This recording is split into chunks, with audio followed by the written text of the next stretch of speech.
വന്നിട്ടുള്ളത് വളരെ ഈസി ആയിട്ട് ഉണ്ടാക്കാൻ പറ്റുന്ന ഒരു കിഡിലെ റെസിപ്പിയുമായിട്ടാണ്.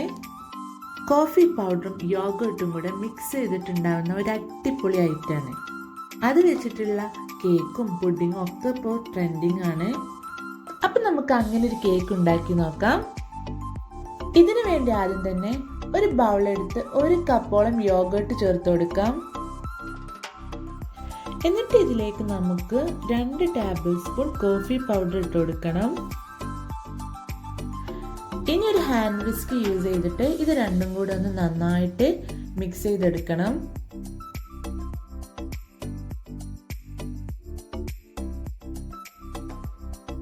ഇപ്പൊ ഇതാ മിക്സ് ആയിട്ടുണ്ട്. ഇനി നമുക്ക് ഇതൊന്ന് മാറ്റി വെക്കാം. ഇനി വേറൊരു ബൗൾ എടുത്തിട്ട് 1 കപ്പോളം ഷുഗർ ചേർത്ത് കൊടുക്കണം. പിന്നെ 2 എഗ്ഗ് പൊട്ടിച്ച് അതും കൂടെ ചേർത്ത് കൊടുക്കാം. എന്നിട്ടൊരു ഹാൻഡ് മിക്സർ എടുത്തിട്ട് ഈ എഗ്ഗും ഷുഗറും ഒന്ന് നന്നായിട്ട് ബീറ്റ് ചെയ്തെടുക്കണം.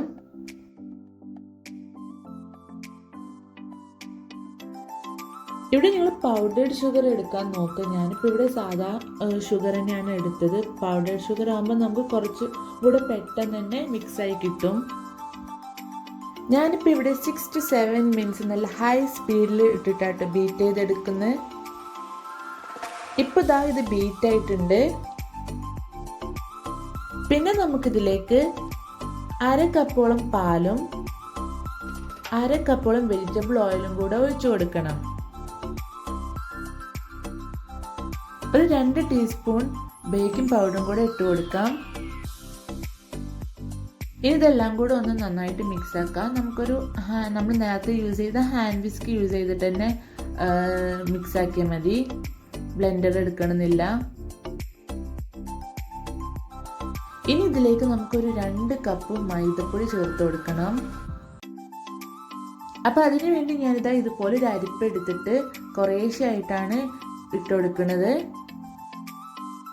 ഇട്ട് കൊടുക്കുമ്പോൾ തന്നെ നമുക്കിതാ ഈ ഹാൻഡ് വിസ്ക് യൂസ് ചെയ്തിട്ട് ഇതിങ്ങനെ മിക്സ് ആക്കാം. അങ്ങനെ ആകുമ്പോൾ നമുക്കിത് പെട്ടെന്ന് തന്നെ യോജിച്ച് കിട്ടും. പിന്നെ നമ്മൾ എപ്പോഴും എല്ലാ വീഡിയോയിലും പറയുന്ന പോലെ തന്നെ നമ്മളെ ചാനൽ ഇതുവരെ സബ്സ്ക്രൈബ് ചെയ്യാത്തവരാണെന്നുണ്ടെങ്കിൽ നിങ്ങൾക്ക് ഇഷ്ടപ്പെട്ടെങ്കിൽ സബ്സ്ക്രൈബ് ചെയ്യുക. കൂടെയുള്ള കുഞ്ഞു ബെല്ലൈക്കണും കൂടെ പ്രസ് ചെയ്യുക.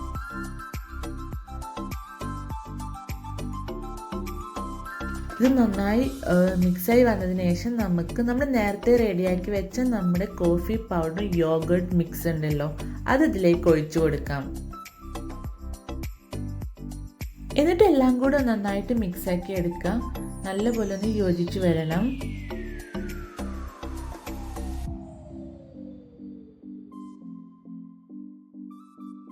അപ്പം നമ്മുടെ കേക്ക് ബാറ്റർ സെറ്റായി.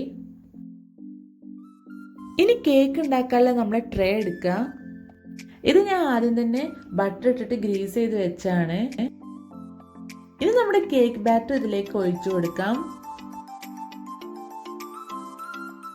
നമ്മുടെ ഓവൺ ഞാൻ നേരത്തെ തന്നെ പ്രീഹീറ്റ് ചെയ്ത് വെച്ചിരുന്നു 180 ഡിഗ്രിയിൽ.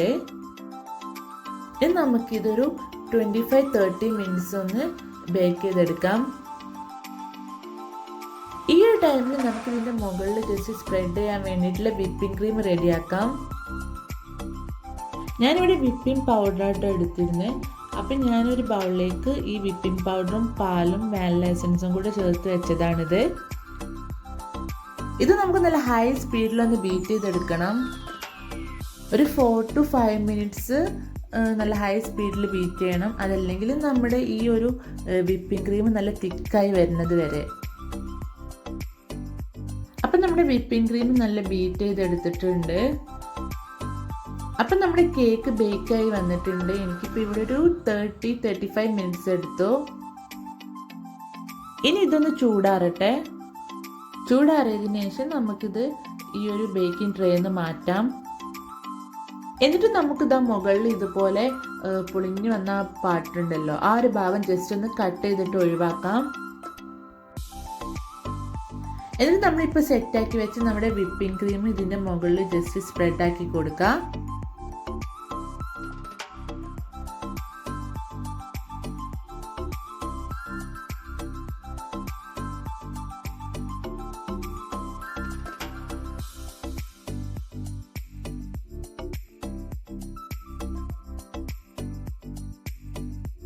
ഇപ്പം നമ്മുടെ വിപ്പിംഗ് ക്രീം ഇതുപോലെ ലെവലാക്കി ഒന്ന് സ്പ്രെഡ് ആക്കിയിട്ടുണ്ട്. ഇനി നമുക്ക് ഇതിൻ്റെ മുകളിൽ കുറച്ച് നട്ട്സ് ചേർക്കാം. ഇവിടെ നിങ്ങൾക്ക് ഇഷ്ടമുള്ള പോലെ ചെയ്യട്ടെ. വേണമെങ്കിൽ കേക്ക് ഒന്നും കൂടി നന്നായിട്ട് ഡെക്കറേറ്റ് ചെയ്യാം.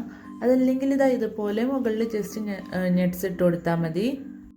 ഈ നട്ട്സ് ഇട്ടതിൻ്റെ മുകളിലായിട്ട് ഞാൻ കുറച്ച് ഡ്രൈഡ് ക്രാൻബെറീസും കൂടെ ഇട്ട് കൊടുക്കുന്നുണ്ട്. ഇപ്പം നമ്മുടെ കേക്ക് സെറ്റ് ആയിട്ടുണ്ട്. വളരെ ഈസി ആയിട്ട് നമുക്ക് ഉണ്ടാക്കാൻ പറ്റുന്നതാണ്. പിന്നെ അതുപോലെ തന്നെ ഇതിൽ നമ്മുടെ കോഫിയുടെ ഫ്ലേവർ നമുക്ക് നല്ലൊരു ടേസ്റ്റ് വരുന്നുണ്ട്. അപ്പം നിങ്ങൾക്ക് ഇഷ്ടമെങ്കിൽ നിങ്ങളൊന്ന് ട്രൈ ചെയ്ത് നോക്കുക. നല്ല ടേസ്റ്റി ആയിട്ടുള്ള നല്ല അടിപൊളി കേക്കാണ്, നല്ല സോഫ്റ്റാണ്. എന്നിട്ട് നിങ്ങളെ ഫീഡ്ബാക്ക്സ് അതുപോലെ തന്നെ എന്തെങ്കിലും പുതിയ സജഷൻസ് ഒക്കെ കമൻറ്റ് ബോക്സിൽ പോസ്റ്റ് ചെയ്യാം. പിന്നെ ലൈക്കും ഷെയറും സബ്സ്ക്രൈബും ഒക്കെ ചെയ്ത് ഒന്ന് സപ്പോർട്ട് ചെയ്യുക. അപ്പോൾ ഇൻഷാ അല്ലാഹ് നല്ലൊരു വീഡിയോയുമായി നമുക്ക് വീണ്ടും കാണാം. Bye bye.